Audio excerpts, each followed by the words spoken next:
I think I need a better workplace setup for projects. This is what I'm working with today. I did a whole setup video for building this computer and kind of laying this all out. I'm pretty happy with this desk. I wish it was longer, but that's okay. That's not really what I'm concerned with. It's the rest of this room.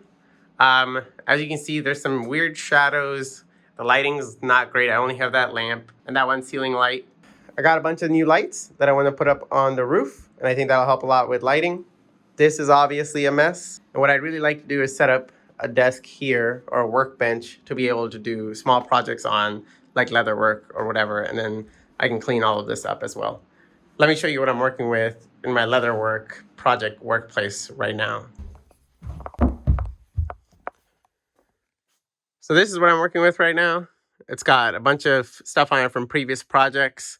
Got all the concrete stuff, not a lot of good storage. It's a mess, obviously. And I have my leather stuff set up over here. It's not really set up, it's just kind of pushed out of the way. Got a sewing machine too. A lot more leather stuff there. And then just kind of miscellaneous stuff like tools over here. Then we got some tools over here.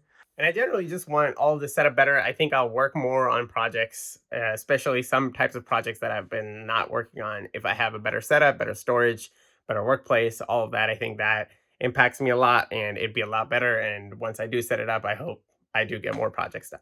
Okay, so I've got the lights spread out on the ground. I'm trying to see what configuration I can get them to fit up here with and laying it out. I think the problem is these two, because they'll kind of be side by side with that. I don't want to remove that. I think I just want to put it kind of there and there. So I think I'll actually start with these two and then lay everything else out based out of that. The only other thing to think about is how long this connector is. Off of the last one, this is the only plug that plugs in. It obviously won't reach once it's up on the roof over there. So I think I'll have to get an extension cord or power strip and mount it somewhere over there. And then that can plug into the power socket. All right, so time to start installing the lights, bringing the ladder, start testing out the stud finder. Mainly concerned here with making sure that I don't hit any wires or electrical stuff.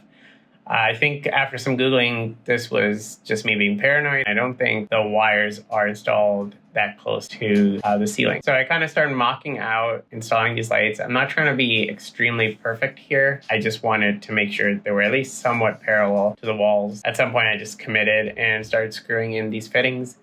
The lights are pretty cool. They come with these little fittings that you can install, and then the light just kind of clips into them. So I go ahead and install both after doing some measurements. That looks pretty good to me. It's pretty close to the light. And once I got one down, and honestly, the second one was kind of the other hard one because of how close they are to each other in the light and how short those wires that connect the LEDs are. But kind of started just, knocking them out. Have to daisy chain them in their connections because there's only one on each side, and install the last one. That last one, I did not even do any measurements to get to that point, but just haphazardly, it ended up working out that it was the exact right distance as all the other lights. I think it's really hard to show the effect. Compare the hallway light and how it goes from the hallway light being the bright light in the frame to it being very dark. I'm sure the camera won't pick it up because it never does, especially with lighting stuff, but it's so much nicer in here. I'm shocked. I'm shook. It's amazing. I have to clean that up. And then I brought a long extension cord from downstairs. That's how that's hooked up. And then that's going up there. So I'll probably just try to get that hooked into the edge somehow over there. And then hang this also on the wall using the back here. Boop. That'll be great. But it looks amazing in here. Whoa. Wow. Crazy. Woo. And then, yeah, I had to go for the panoramic classic before and after. So here's the before and here's the after.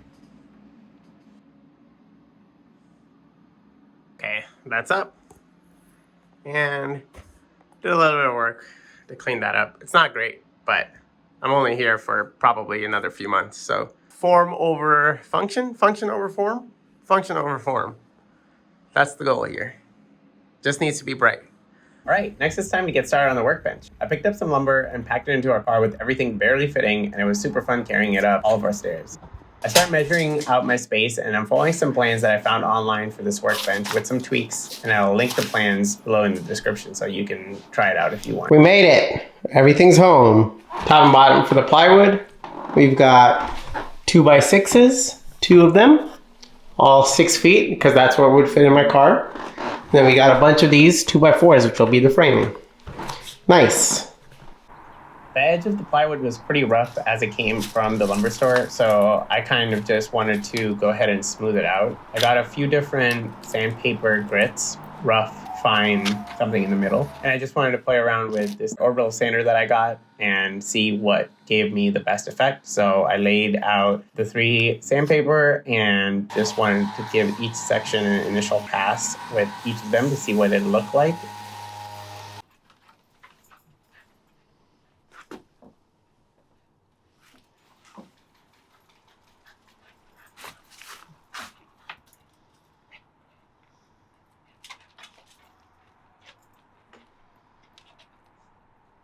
Once I got through that, I wanted to just get it all even. So I think the rough was the best across all of the finishes that I saw. So I went ahead and applied the rough sandpaper and got it all even. The 2x4s and the 2x6s ended up not being perfectly straight, which is, understandable coming from a big store. So they kind of tipped this way and that way. I made a decision to just pick the straightest ones I could, the flattest ones. In the future, it'd be cool to have something like, I think it's a planer or just something to make these completely square, but that would be pretty far in the future.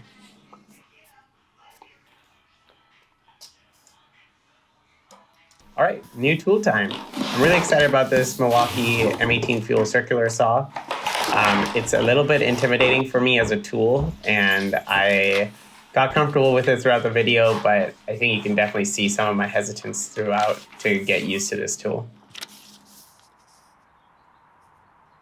Time to start on the wood itself and make the first cuts. I measure everything. I use this machinist square to make sure everything I'm marking is square. It's a little bit of a losing battle again because of my inability to get these studs kind of square, but try my best. I set up the circular saw to be 1/18 or 1/16 below the lumber itself. You don't want the blade to be really exposed off of the wood that you're cutting. You just want it poking out a little bit. So yeah, I go ahead and make my first cut. I make, I think, a pretty beginner mistake here, which is I don't pull the saw all the way through. To me, it looked like I made the cut, but the center of the saw hadn't crossed over the edge of the wood, so it left it kind of intact. So I just go back over it and cut it off properly, and that's the first cut made.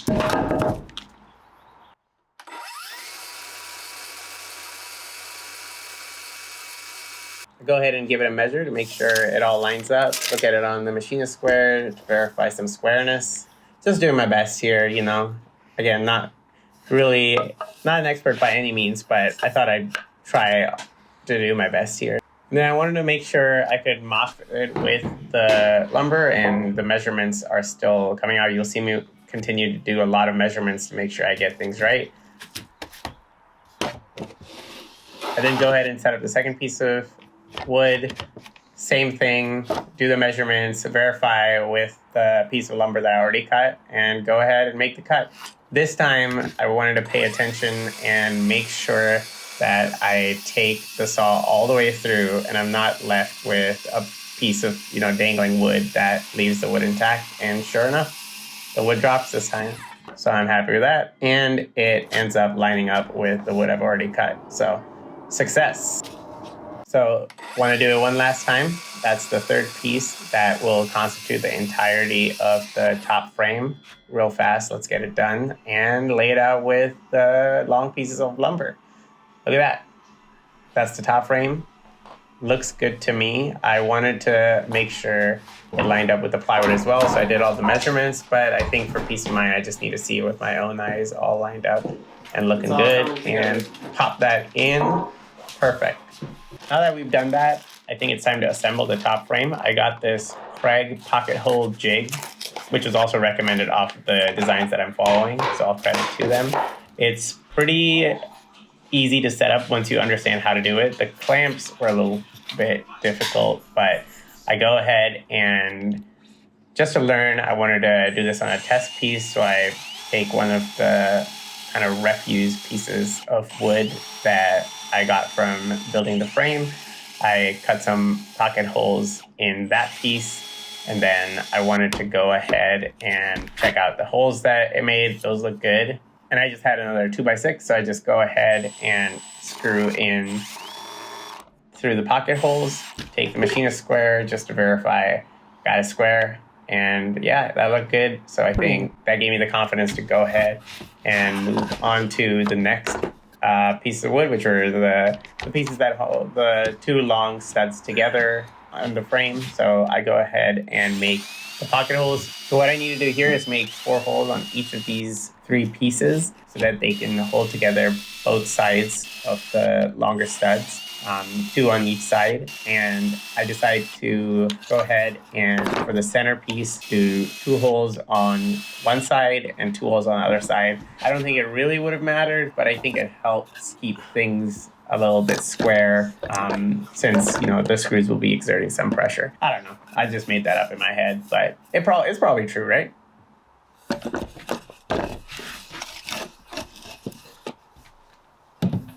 Next, I clamp down one of the short sides of the frame to the long sides and make sure everything's square with the machinist square again, adjust anything that I need to, and then I clamp down the long side to my makeshift workbench as well. And then I go ahead and drill the 2 pocket holes that I just drilled to attach the 2 pieces of the frame together. And once that's done, I give it a little test, make sure it's attached, and then flip it around to get started with the next side. Same routine here, clamp down the long end to make sure nothing moves, clamp the shorter side to the long end and square it up, get confident with where it is, and then I decide to just mock up the other long side with what I have to make sure that everything will actually line up correctly and solidly. Once I'm happy with that, I just take it off and commit to where I've positioned the short end and screw in both of the pocket holes and attach it to the long end. Then I move on to the last piece of the short parts of the frame on this side, which is the middle piece, and it was a lot more finicky than I thought it would be. The clamping situation just isn't great because of kind of how much surface area these clamps have and where I'm attaching them.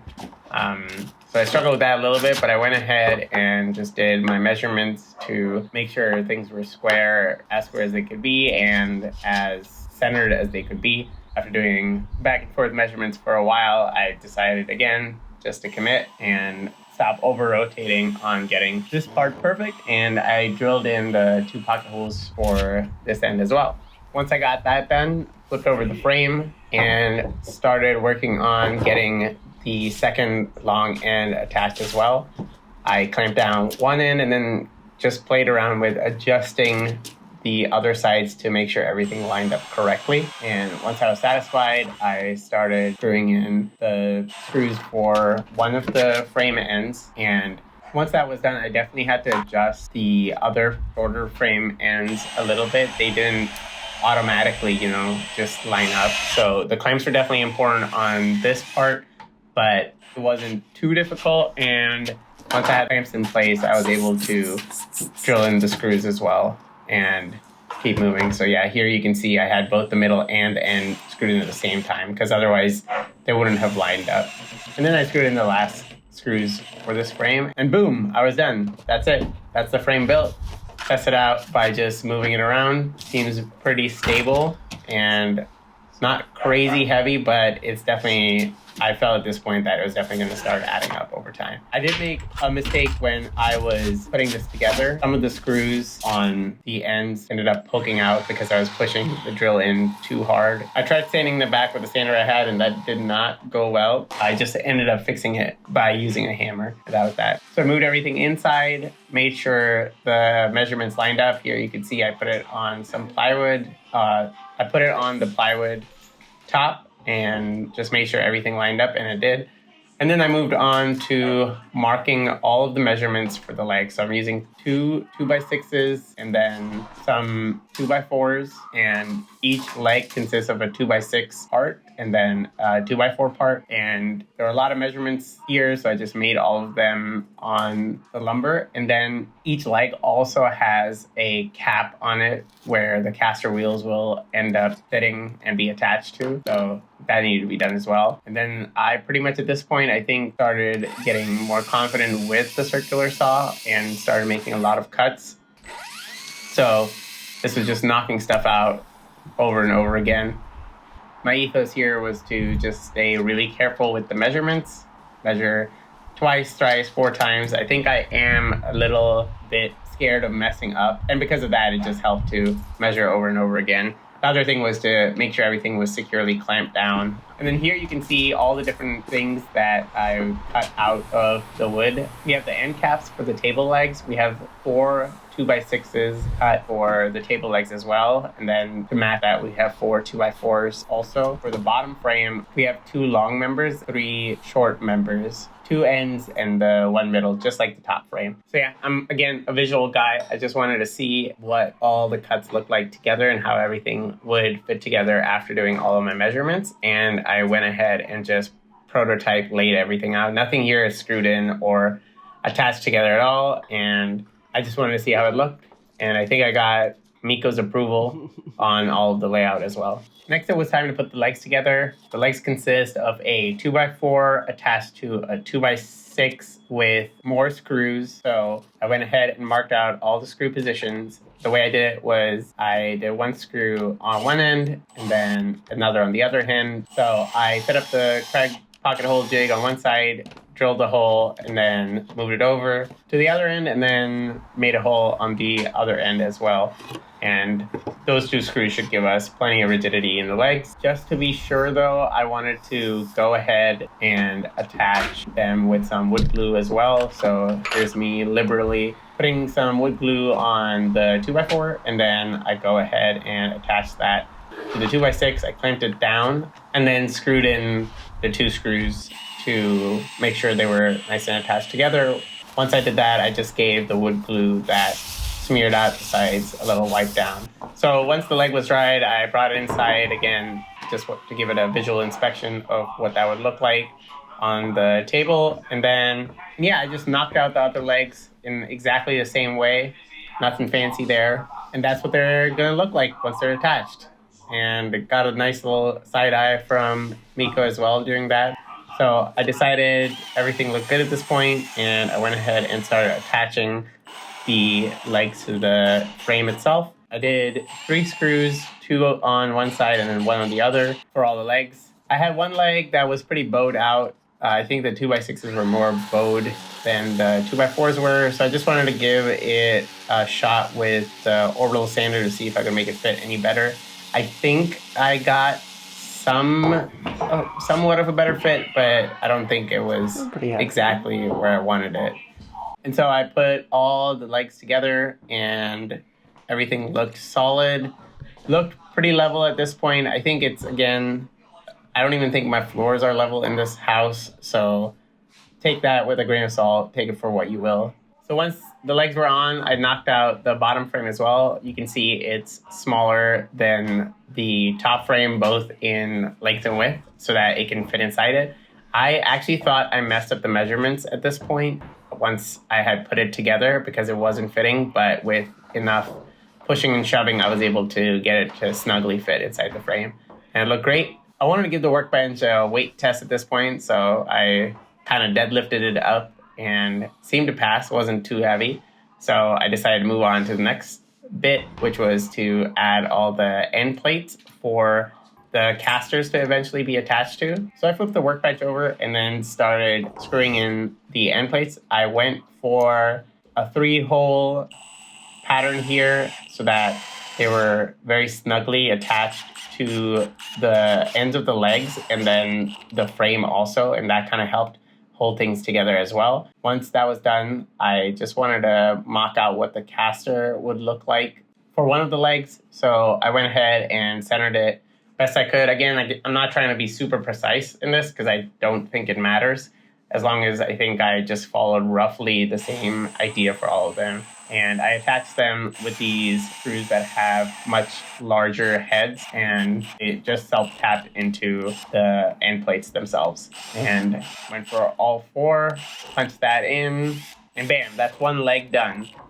So I went through and did the same thing with all the other end plates, attached them all down, and added all the wheels. Let's give it a little spin both ways. Looks good, spinning great, and everything is really coming together at this point. I was pretty happy with that, and it was feeling really sturdy at this point too. I went ahead to flip it over to start working on the top, and I think you can see me struggling here a little bit with how heavy it's starting to get and unwieldy it's starting to get, which is to be expected. As the project went along, I kind of just started accepting how heavy this workbench was going to be. But you can see it's pretty mobile, so the casters were, I think, a great idea and a great addition, because I wasn't originally going to do them, but I'm glad I changed my mind and committed to doing the casters as well. All right, next it was time to start securing the top of the workbench to the frame itself. And I took the sheet of plywood, made sure everything lined up correctly, and once that was done, I just clamped it down. My strategy here was to use as few screws as possible. In my head, I didn't want to kind of deal with any of the screws while I was using the workbench, kind of wanted them out of sight, and at the same time, I wanted everything to be secure. So to start with, I was just gonna do all 4 corners, and you can see me start with one of the corners here. Once I did all 4 corners, I felt like the center of the plywood sheet wasn't secure to the frame. So I decided to end up putting another screw, securing the sheet to the center short stud of the frame as well, to make sure I had some more rigidity and solidness. And that ended up working out pretty great. Here you can see the finished product.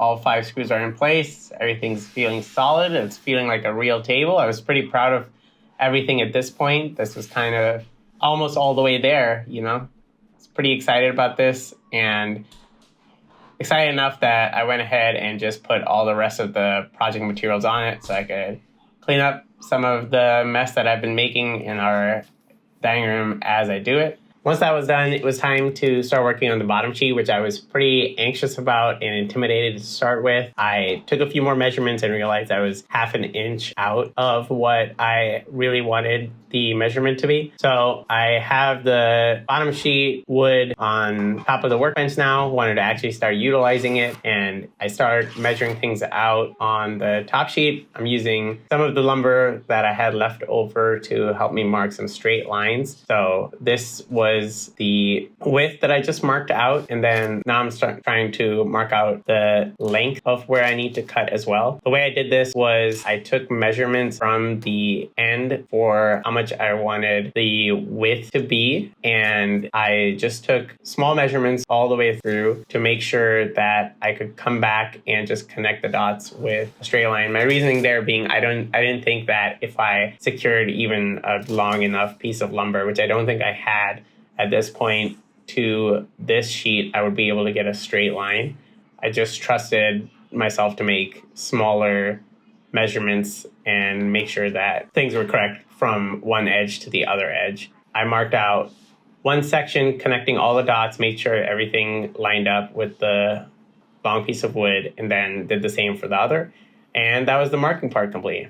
And we can move to the really intimidating part, which was the actual cut itself. I don't know why I was so intimidated by this. I think it was just a long cut, and the fact that if I made a mistake, it would probably be pretty obvious with this piece of plywood. So what I settled on was I'd have a supporting piece of wood on one side of my cut, and then I'd have supporting pieces on the other side to hold the plywood. Another thing that I was intimidated about here was knockback from the circular saw. As I was cutting along, if the pieces of plywood weren't supported and fell weirdly, then I was a little bit scared of that as well. So that's why I'm just working so much on the support. And then to make sure that I was cutting in a straight line, I used this 2x4 to help me guide the way. Did the same thing, did a measurement off of the blade to make sure that as I cut, the blade lines up to where my line is correctly. And then I started cutting. I think something I overlooked here was how everything that I was cutting on would move as well, but it wasn't too bad. And I was able to get through the cut, make sure that everything was still lined up correctly, nothing moved. And then once I was halfway through the cut or so, I moved the 2x4 up to be able to finish the cut, did some more measurements to make sure that everything that I was doing was still on line correctly, clamped down the 2x4, and then continued with my cut. I think here in my head, I was just trying to emulate as much confidence as possible in pulling the circular saw through, and I got it done. So once I had that cut out of the way, I think most of the anxiety and stress about this piece was kind of gone. I'd done it once, so kind of put my head down and did the same thing again with making sure that the plywood had enough support on both sides, that I was measuring out the support wood to make sure that I was cutting in the straight line correctly, and then clamping it down. I did struggle here and there with the clamps because of the wood that was underneath supporting the plywood, and then the guiding 2x4 that was on top as well. I don't know if there's a better way to do it, but that's what I ended up with. So once I got everything set up, did the same thing, and you can see again that the plywood is moving as I cut through it. So I'll try to clamp down the plywood on the support end as well, and then maybe the lumber that's supporting it needs to be clamped down too. So now it was time to go ahead and see if everything that I did as far as cutting and measuring goes worked. So I bring in the bottom sheet to try to fit it into the workbench, and it's sliding all over the place. So I go ahead and lock in the caster. I think locking in just one caster was enough to give me enough rigidity here, which I was really pleased with, to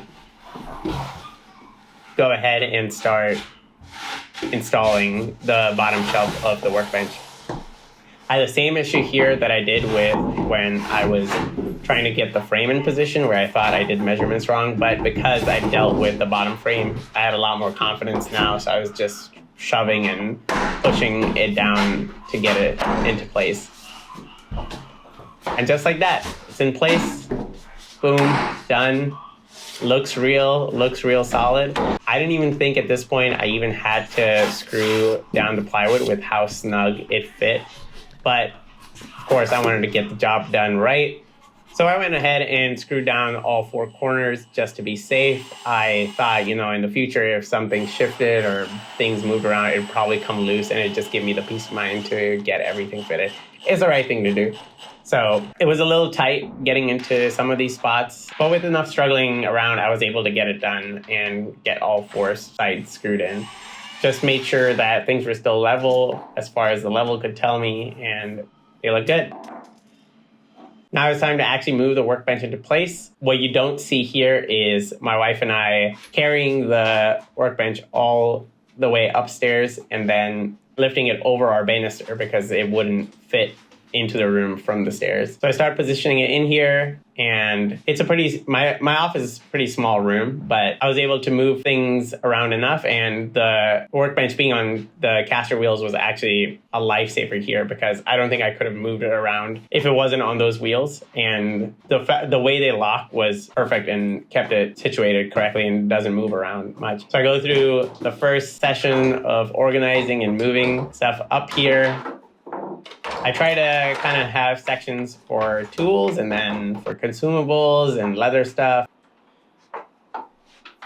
Really, I think at some point I gave up on that and just started bringing stuff in just to be able to have all the stuff that I want to put here in one place and then organize later. And here's the basement from the start of the video with all the stuff everywhere that is now not there anymore. And it's clean and it's usable and it's a real area that we can start using again, but I don't think we use that part of the basement much. Okay, this is what we have after spending one session organizing everything.